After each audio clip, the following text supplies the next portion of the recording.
Shalini, like always, a pleasure to have you. Thank you to have me.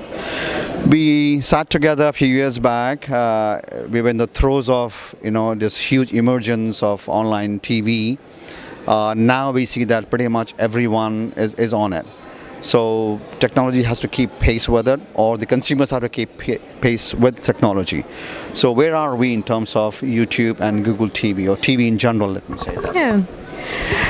I think TV is coming through a few trends that are really have now converged, and they were converging a few years ago.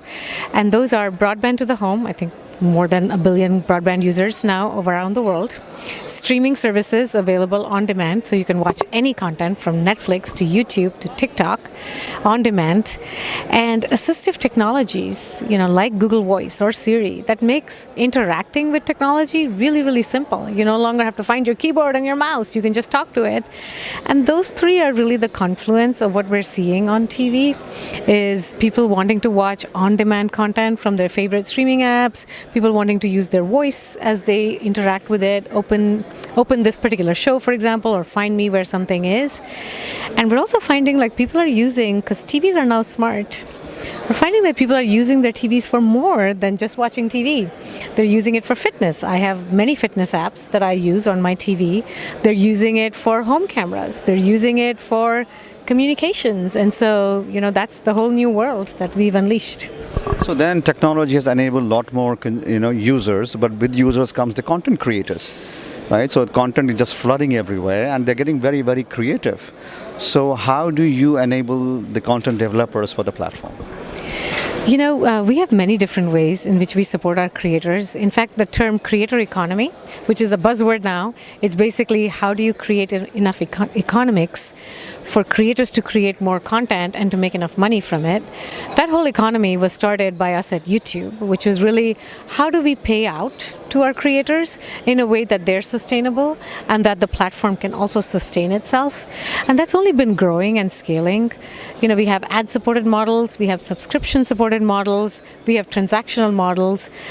On Google TV, you can also do an app of your own. Anyone can put up an app, just like you could do on the phone, and you can charge within it to get your followers to not only follow you, but also help you sustain yourself. My next question is on leadership. Okay, any organization, big, small, medium, doesn't really matter. Right leadership empowers the right kind of people around them to be innovative, creative, emboldened to do, this creative, especially in the creative economy. How do you think personally? So it's a two-sided question. Personally, for you as a leader, how do you ensure that people are continuing to evolve in your team? And second, for you, what inspires you as a leader? Who do you look up to, or what models of leadership do you look up to? I think what we see with our influencers, and I'm going to carry this theme across, is what really inspires followership is authenticity. Like, what do I stand for? Am I true to what I stand for? And do I come and represent that every day and everything that I do? And that's what creates a followership. And leadership is very much like that, is really being true to yourself. Who am I as a person? Who am I as a leader? How do I grow my people? What do I stand for? And what do I inspire people with? Those are all things that create a team that's loyal to you and that's following you. And so I think the learnings of influencers are really big learnings for leaders too, is in how to be authentic, how to have your voice out there, and how to promote you and your team in the right ways. And the other part of the question was, as a leader, obviously you have to connect and empower the teams, and it's a good lesson for a lot of people to learn. So I wanted your example of how do you go about it so others can get a lesson from that. Yeah. How do I empower teams? What I use is what I call the bookend methodology. I don't know if you've heard of it, but it's really, think of like a project as having two distinct ends, which I call the bookends, and there are books in the middle. And so I'm always involved with the team right at the beginning, at the start of the bookend. I really try to guide them, showcase the vision. Why are we doing this? Why is this important? And then I let them build their own little books and put them together. And then I wrap it up with them at the end of the project what I call the other end of the bookend.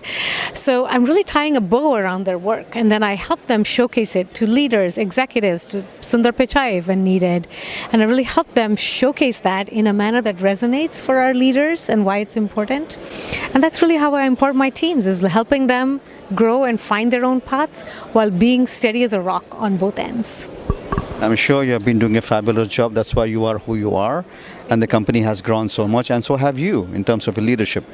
Like always, thank you so much for coming. Thank you so much.